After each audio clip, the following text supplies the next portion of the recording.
Hey everyone, I hope you had a good Easter, and if you can tell by the title of this video, this is going to be about how the Garden of Eden was actually a creation by ETs, or an extraterrestrial group known as the Anunnakis.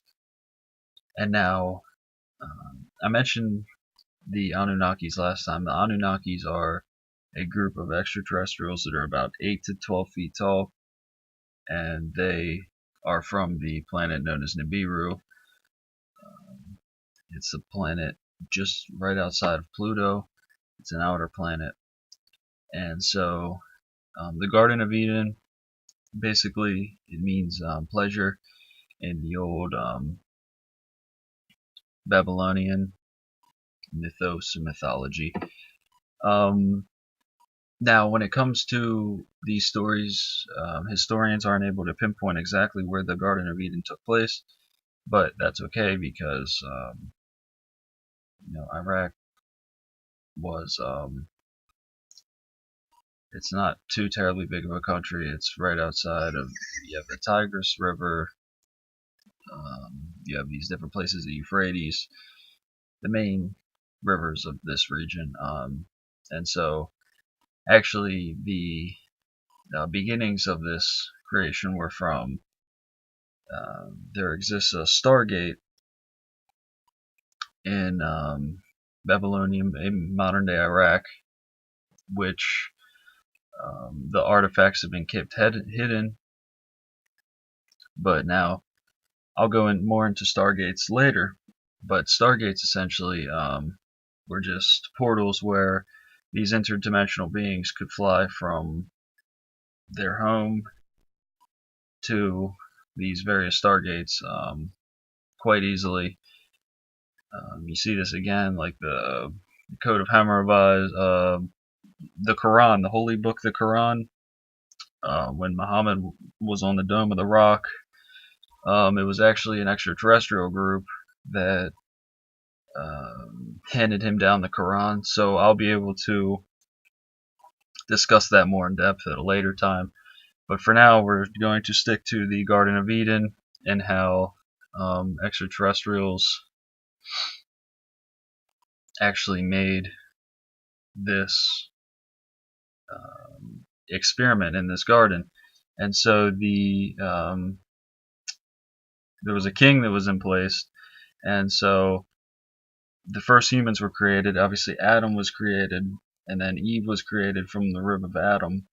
And when Eve was twiddling around, yet not, because the official stories are that ANKH actually irrigated the lands and all this kind of stuff. But this is just like, you ever heard the story on the streets where it's like people say, oh, if a Rolex don't tick, it's a fake watch.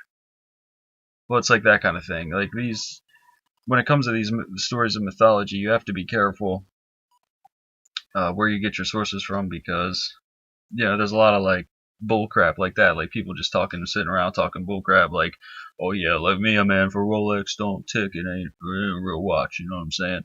But so Enkai, he basically he toiled the land, he would irrigate the land so that the crops could grow, these types of things, and he implanted the humans to guard the tree of life.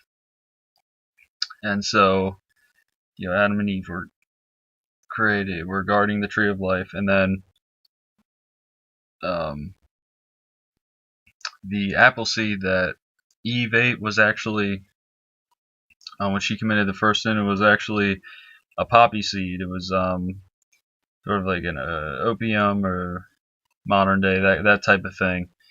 And so she was actually tricked by a serpent, and the serpent can come down, and it's a different form of energy. It's more of a negative energy. It's like sort of like the Kundalini type serpent energy. And so he came down and he actually tricked her into consuming this seed, which is actually a poppy seed, and thus therefore there was wrath and all of these things that came down, because there's been instances of the God's wrath You can see like the Tower of Babel um, is an instance where the gods took about their wrath. The Great Deluge, the Flood. So there's been many times when the gods have taken out their wrath because these different creations haven't fulfilled their potential, and so the gods basically come down and deliver us from our wrongdoings. And so the Egyptians had a key to the Stargate, and they knew about these various different Stargates, portals, this type of thing.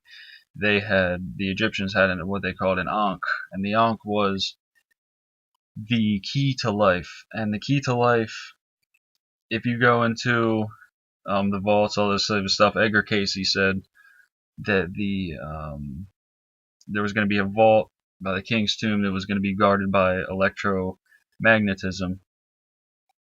And so when they knocked on the walls, turned out to be hollow. Okay, there's obviously got to be something in there. And so they came and they were able to locate the shaft, and the shaft is just basically a portal to another dimension. And like I tell people, there's portals, like the Bermuda Triangle is a portal to another dimension. There's a portal in Kentucky that's a portal to another dimension. And so the Stargate that was placed by these extraterrestrials, etc., in Babylon, modern day Iraq, that still exists today, actually. This Stargate portal is still around. There's high ranking people that are very aware of this. Still exists today in modern day Iraq. So, I hope you enjoyed the real story of the Garden of Eden and the various Stargates that exist. And I hope you guys enjoyed it. Bye bye. Bye bye, Mr. Angry Bird. Bye bye.